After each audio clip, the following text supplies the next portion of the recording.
When you sell your home, you and your real estate agent are supposed to be a team, right? But what if I told you that a few innocent sounding phrases could actually be torpedoing your own sale? These are the things your agent is secretly hoping you won't say because they make their job harder and, more importantly, can cost you thousands of dollars. I'm about to break the code of silence and give you the 7 things you should zip your lips on so you can keep control and get the most money for your home. Look, selling your house is one of the biggest financial moves you'll ever make. It's a business deal, plain and simple. And in any deal, how you communicate is everything. Every word matters. What you say, how you say it, and what you don't say can completely change the power dynamic. Mess with your agent's strategy and decide whether you walk away with top dollar or leave a giant pile of cash on the table. For years, I've sat at kitchen tables with sellers just like you. I've heard it all. And I have seen, time and time again, how a few well-meaning but misplaced words can completely sabotage a deal. This isn't about not trusting your agent. A great agent is your best ally. It's about understanding the psychology of the game. It's knowing which cards to show and which to hold tight to your chest. Your agent is there to navigate the market for you, but they can only play with the hand you deal them.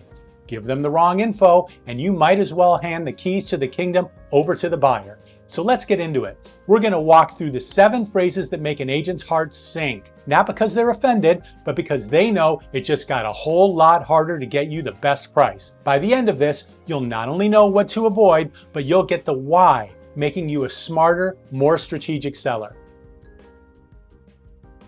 This one, without a doubt, is the most damaging phrase you can possibly say. It feels like you're being transparent and helpful. You're telling your agent, this is my walkaway number. As long as we get this, we're good. Seems logical, right? But what you've actually done is you've taken a negotiation that should be aiming for the sky and you've anchored it straight to the floor. Here's what happens in your agent's head, even with the most ethical agent out there. Once they hear that number, it becomes a subconscious target. Their goal can subtly shift from, how do I get the absolute most money for this home, to, how do I get a deal that's at or just over their minimum? Every offer is now judged against that bottom line. An offer that's $5,000 over your secret number feels like a win to them because they met your stated goal. But what if the buyer was actually willing to go $25,000 higher? By revealing your floor, you may have just built your own ceiling. Think of it this way. You're selling a car. You tell the first person who looks at it, I want $10,000, but honestly, I'll take 8. What offer do you think they're going to come at you with? They're not starting at 10 grand. They're going to start somewhere just above 8 because you've already shown them all your cards. Real estate is exactly the same. The buyer's agent is always looking for a weakness. And while your agent won't just blurt out your number, their entire negotiation strategy can be influenced by it. They might not push back as hard on a lower offer, thinking it's good enough because it hits your minimum. So what do you say instead? When your agent asks, and they might, deflect and empower them. Say something like, my goal is to get the highest price the market will support, and that's why I hired you. Let's focus on a strategy to get our list price and see what offers come in. This shows you trust them, and it keeps the focus where it should be, on the maximum possible price, not a minimum. You can talk about your financial goals, but never ever name one rock bottom number. Let your agent fight for every last dollar without a safety net that you provided. This one is so common and honestly so understandable. You live there. You know every upgrade, all the care you've put in, all the memories. It's natural to have a personal, emotional opinion of its value. The problem is, the market is brutally unemotional. Buyers don't care that you hosted a wedding in the backyard. They care about the data, comps, square footage, location, and condition. When you start the pricing talk with what you feel your home is worth, you put your agent in a tough spot. A shady agent might just agree with your inflated price to get you to sign with them. This is called buying the listing. They know it's overpriced, but they also know you're more likely to hire the person who tells them what they want to hear. What happens next is a slow, painful process. The house just sits there. The initial buzz dies down. Showings dry up. The listing gets stale. Then, weeks or months later, your agent comes back to you asking for the price that they should have recommended from day one. By then, the damage is done. Overpriced homes often sell for less than they would have if they had been priced right from the start, because buyers get suspicious. And then, what if you undervalue it? A lazy agent might just agree, thinking, great, an easy sale. Either way, when you lead with emotion instead of data, you're not setting yourself up for success. The neighbor's house argument is just as tricky. Was it an exact match? Same square footage? Same updated kitchen? A finished basement? And did it sell last week or 6 months ago in a totally different market? Probably not. The smarter move is to be a partner. When an agent asks what you think it's worth, say, honestly, that's why I'm hiring you. I'm too emotionally attached to be objective. I'm really interested to see the data and hear your professional opinion on where we need to be priced to sell. This makes it a team effort. Ask them to walk you through the comps, challenge their choices, but let the data, not your gut, guide the critical decision. Pricing isn't just a number, it's a strategy. Sharing the why behind your move feels like a natural way to build a connection with your agent, but revealing that you're in a time crunch or under duress is like waving a giant red flag that says, I'm desperate. Urgency is like blood in the water and it attracts sharks. Any personal detail that tells people you have to sell, not just that you want to sell, becomes a weapon for the other side. An agent's job involves talking to the buyer's agent. Even if your agent is a vault, the pressure can leak out.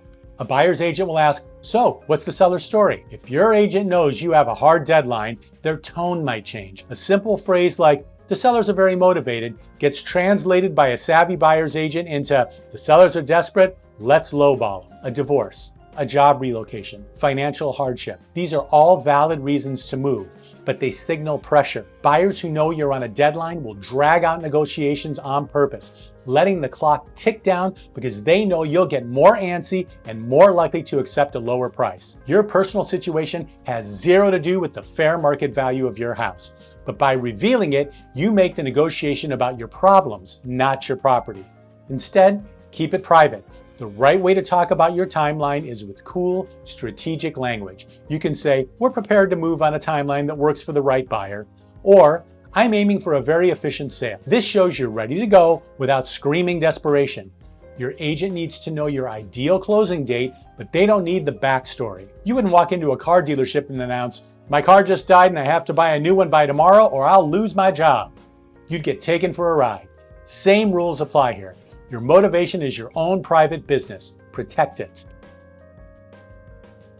This is the flip side of desperation, but it can be almost as bad. Sellers say this thinking it makes them sound strong and in control. They think it says, don't even bother bringing me a lowball offer. I'll wait forever to get my price. It sounds powerful, but in reality, it can get your house put on the back burner. Here's a little secret from the real estate world. Agents are in a commission-based business, and they have to prioritize their time. They have some clients who need to sell right now, and others who are just testing the waters. When you say you're in no hurry, you might be accidentally telling your agent that your listing isn't a top priority. They might think, okay, the seller can wait. I'll focus my aggressive marketing on the client who needs to be sold by next month. This can mean a weaker marketing plan for you, maybe fewer open houses, maybe not as big a push on social media. The agent might not follow up with every lead as aggressively because, hey, we've got plenty of time. The problem is, in real estate, time is your enemy. A house gets the most buzz and excitement in the first 2 to 3 weeks. That's your honeymoon period. If your home sits on the market longer than that, it starts to get a bad rap. Buyers wonder, what's wrong with it? Why hasn't anyone bought it? It becomes a stale listing, and stale listings attract low-ball offers, the very thing you were trying to avoid. The better way to say it is, my main goal is to get full market value for this home,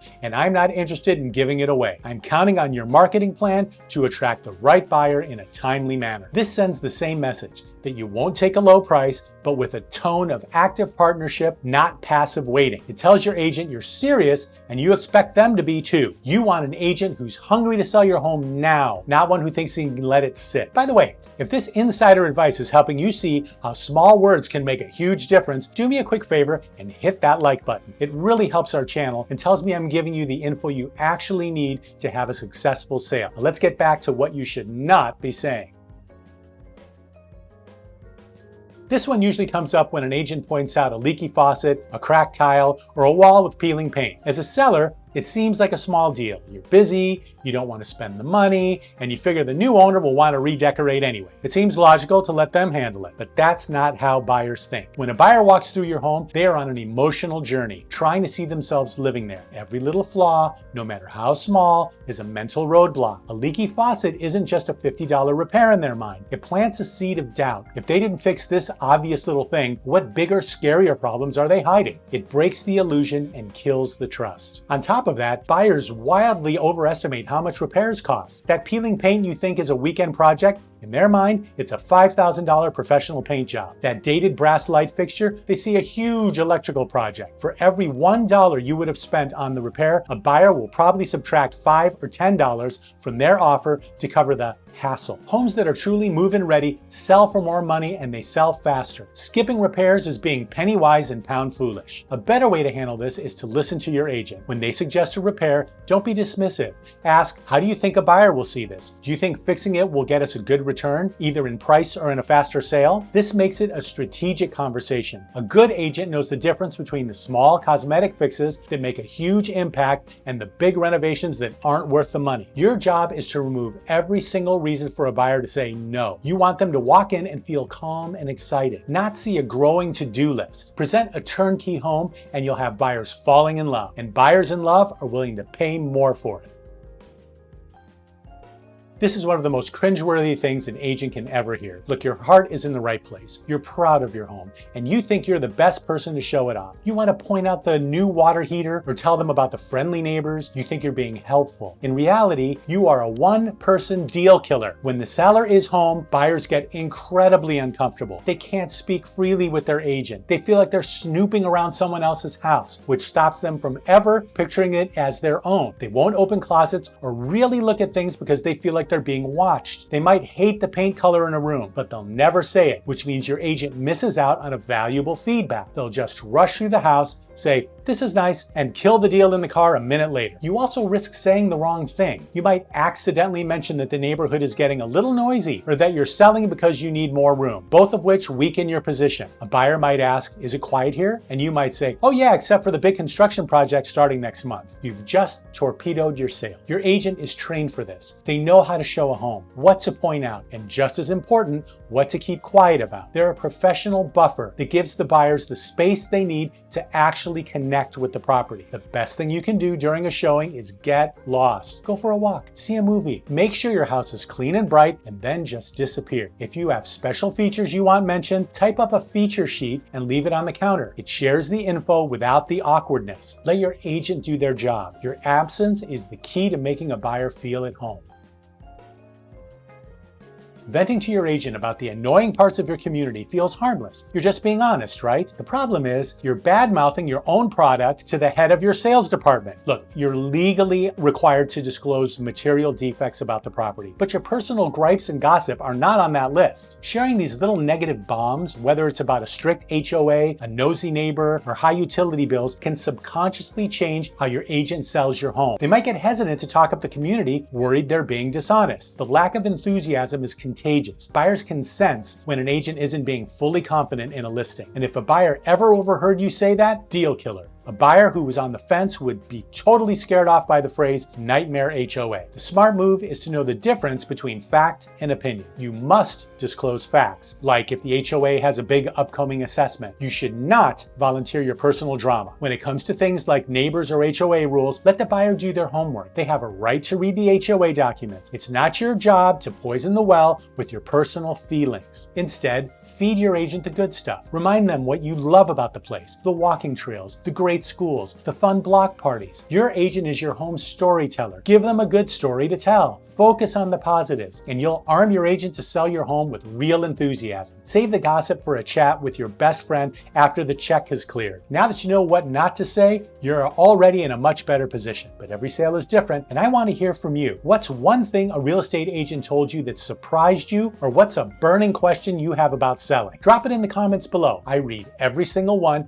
and your question could help someone else who's going through the same thing. And if you want to keep getting this kind of insider advice to make sure you're protected and profitable, make sure you subscribe. Selling your home is a complicated dance of strategy, data, and emotion. The 7 phrases we talked about today aren't just little conversational slip-ups. They are strategic mistakes that can cost you time, money, and control. By steering clear of them, you aren't being difficult, you're being a smart business person. You're empowering your agent to do their job by keeping them focused on your home's strengths and its highest possible value. You're protecting your negotiating power by keeping your personal business private, and you're creating the space for a buyer to fall in love with your home on their own terms. Remember, you and your agent are partners. You hire an expert for their expertise, trust their data, listen to their advice, and let them handle the communication. When you control what you say, you ultimately keep control of the entire sale, and that's how you walk away from the closing table knowing you got the absolute best deal possible. This is Charlie with HomeSmart. Thank you for watching, and we will see you in our next video.